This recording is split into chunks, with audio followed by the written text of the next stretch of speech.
Okay, so I wanted to get into crying too, because this is a big thing, especially for fellas. Um, it's different for us, you know. It's like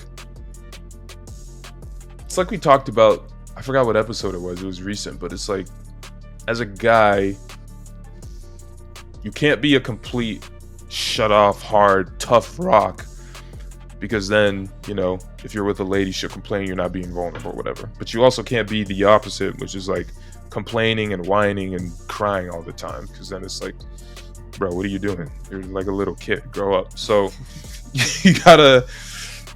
It's Let me ask you this. I tend to cry in bulk, meaning if something tragic or unfortunate or inconvenient happens, it's not enough to make me upset to cry in the moment. But over a year or so, like after a lot of things happen, I'll have like a day where it all hits me and I'm like, I gotta let this out. Like, it's accumulated. I'm curious, do you operate the same way? I wonder if a lot of guys operate the same way compared to ladies. No, for sure. Yeah. In the moment, usually not crying, but then like after a buildup of things, there could be something that's so slight that will push me over to the edge, and then I'll have like a crying fit for all the previous, for everything that has built up to it. Yep. Yeah, but then like after I get that through and I wrap that up, it's like, okay, I might not cry again for a while. For a while. Yeah. Back to business. It's a good release.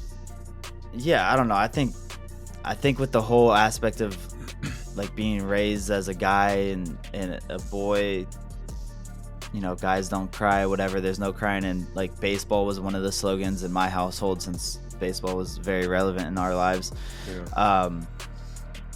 I think that's where that comes from. It's like, okay, you're not going to cry like on a day-to-day basis, but after a year of things building up, you might have like a pretty big release. Yeah. And I do probably think that's probably the majority of guys out there. Yeah. Sometimes when shit happens, we kind of put it aside.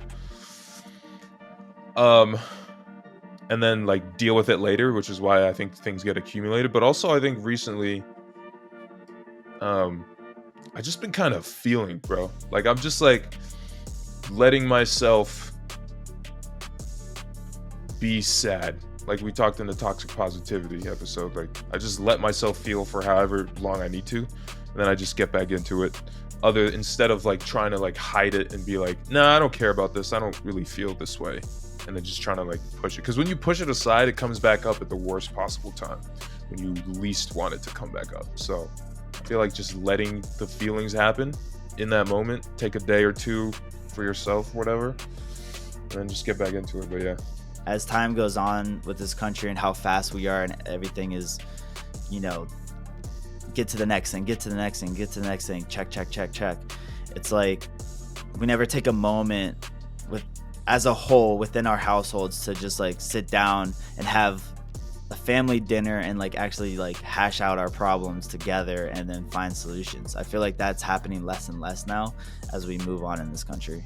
I just think there's no focus and there's no appreciation for just, hey, can I meet somebody and just enjoy their presence and like just live? Like even me, told you this summer I'm looking for a second income.